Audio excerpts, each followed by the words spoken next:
Lullaby of the Lost. They say you never really know the limits of fear until you're woken up by something you can explain. Last night, I learned that lesson the hard way. I'd gotten used to the static hum on our baby monitor, white noise to soothe my nerves while my daughter slept. But at 2:13 a.m., the static shifted. It wasn't the usual crackle of interference. It was melodic, almost like a song I hadn't heard in years. I froze, the tune threading through my half-awake mind until it clicked. It was the lullaby my mother sang to me when I was small, the one I've never sung to my own child. I sat up, heart pounding, and stared at the monitor's tiny screen. At first, there was nothing but the soft motion of the mobile above the crib, casting strange shadows on the walls.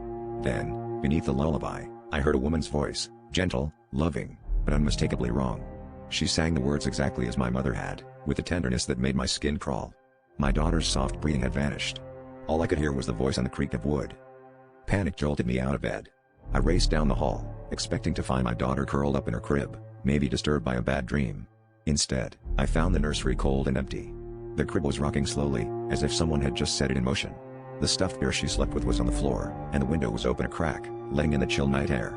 I called her name, but the only answer was the echo of that lullaby, lingering in the air. I tore through the house, screaming for my husband and calling the police. But when they arrived, they found no sign of forced entry, no footprints in the dew outside, just a faint trace of that lullaby on the monitor's recording, growing fainter with each replay. Now, every night, the monitor hums with static, and sometimes, just before dawn, I hear my mother's voice singing to someone who isn't there. The crib sits empty, still rocking. And my daughter is gone.